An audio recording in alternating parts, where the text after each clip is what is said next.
Bonjour chers internautes, j'espère que vous allez bien. À travers cette vidéo, nous allons aborder la douleur en tant que symptôme, en 3 points. Alors, la douleur est décrite comme une expérience sensorielle désagréable que l'on peut ressentir au niveau d'un segment de membre ou parfois dans tout le corps et qui est en lien avec des dégâts causés au niveau tissulaire. C'est une définition révisée, simplifiée.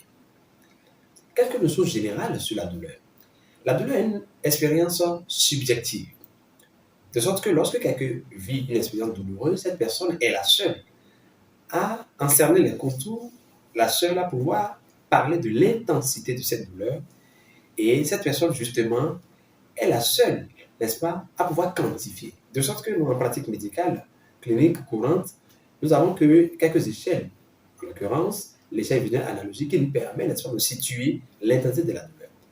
L'autre notion qu'il faut retenir par rapport à la subjectivité de la douleur, c'est que lorsque quelqu'un vit une expérience douloureuse qui perdure dans le temps, alors cette personne parfois peut être mal comprise par son entourage, puisque la douleur reste une expérience personnelle et subjective. On ne peut pas quantifier.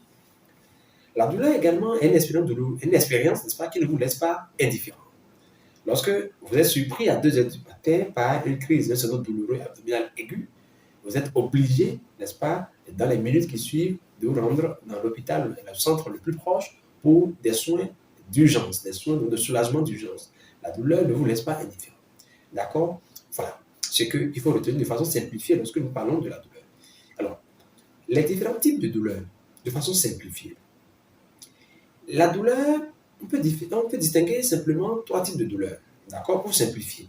Il y a la douleur que nous appelons les douleurs physiques ou les douleurs mécaniques. D'accord? La douleur mécanique, c'est cette douleur qui est provoquée par, la plupart du temps, un facteur exogène, qui peut être parfois aussi endogène, n'est-ce pas? Et qui exerce, n'est-ce pas, donc voilà, qui provoque le dégât au niveau de le tissu concerné. Et dans bien de cas, lorsque, n'est-ce pas, donc, ce type de facteur, lorsque ce facteur arrête, d'accord, ou cesse d'exercer, donc voilà, cette action nuisible sur le tissu, alors le processus de rémission par rapport à cette douleur s'amorce en quelque sorte. Je donne comme exemple, lorsque par exemple, quelqu'un reçoit donc, un coup de marteau sur le doigt à 8 heures du matin, vous allez voir déjà vers midi, l'intensité que cette personne ressentait, n'est-ce pas, à 8 heures n'est plus la même et à midi par exemple. Bien sûr, si ce coup de marteau n'a pas provoqué une fracture, n'est-ce pas, dans le doigt. Vous voyez? Et ce type de douleur, n'est-ce pas, est plus gérable, est facilement plus gérable dans la pratique médicale courante. Mais il y a également un deuxième type de douleur qui, elle, n'est pas seulement physique ou mécanique. D'accord? Nous pouvons dire donc, de façon simplifiée, nous allons parler de douleur nerveuse ou parfois de douleur neuropathique. Ce type de douleur est provoqué par la structure nerveuse elle-même ou est provoqué au niveau de la structure nerveuse elle-même algogène qui entretient le phénomène douloureux. Et ce type de douleur, la plupart du temps, ne répond pas au traitement classique en matière de prise en charge de pathologies douloureuses usuelles. D'accord? Nous allons revenir dans la partie conduite thérapeutique. D'accord? Et il y a un troisième type de douleur que nous appelons la douleur morale. La douleur morale, ici, nous sommes dans le champ de la psychologie ou de la psychiatrie, où, bien sûr, lorsque quelqu'un a vécu, par exemple, une expérience émotionnelle vive ou violente, lorsque quelqu'un a été choqué émotionnellement, lorsque quelqu'un fait un syndrome dépressif profond, voyez, cela peut générer, ou cela génère, n'est-ce pas, d'accord, une douleur morale qui peut être violente, une douleur morale qui peut être profonde, d'accord, et alors l'amène sur le terrain de la prise en charge psychologique ou psychiatrique pour ce type de douleur. Voilà, de façon simplifiée, les différents types de douleurs que nous avons.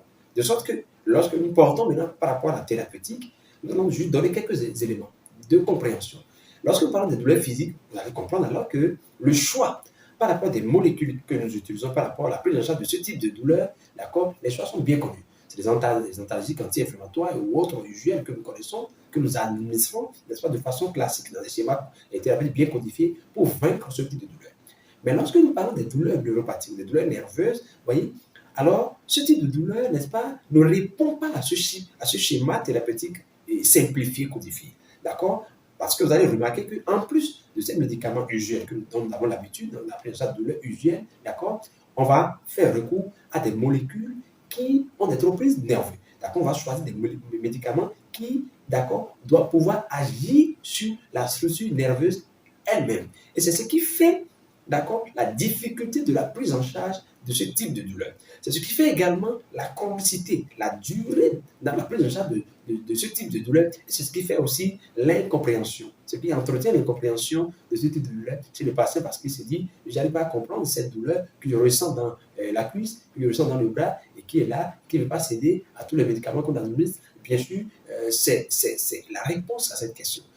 Il se fait simplement que ce type de douleur n'est pas une douleur simplement mécanique, mais c'est une douleur, n'est-ce pas, qui est une douleur neuropathique et qui ne cède qu'à des schémas thérapeutiques bien codifiés et qui peut parfois effectivement, d'accord, être très têtu, rebelle et durer dans le temps et nécessiter l'association de plusieurs classes de molécules, d'accord, avant de commencer par connaître une rémission, une régression progressive. Voilà ce qu'il faut retenir et comprendre. Et vous allez voir également que dans la prise en charge de ce type de douleur, en plus de ces moyens médicamenteux dont nous parlons, on va avoir recours également à des moyens non médicamenteux. D'accord. Ici, de façon plus classée, plus usuelle, on parlera de la physiothérapie, de la kinésithérapie, qui va être à visée antalgique, d'accord, pour permettre à la personne, n'est-ce pas, d'accompagner, d'accord, de mieux vivre et de vaincre cette expérience douloureuse. Lorsque je tombe alors sur la douleur morale, vous allez comprendre effectivement que, bien sûr, elle va peut-être également avoir recours à l'usage d'antalgiques usuels, mais surtout beaucoup plus, d'accord, qu'on va utiliser des molécules, n'est-ce pas, et utiliser dans la sphère de la psychologie ou la sphère de la psychiatrie, n'est-ce pas, avec la psychothérapie de soutien qui va aider cette personne à maîtriser, à vaincre cette expérience douloureuse et à aller de l'avant. Voilà de façon schématique en 3 points ce que nous pouvons retenir sur la douleur, que nous remercions, n'est-ce pas, d'avoir suivi et à très bientôt pour une autre capsule. Merci.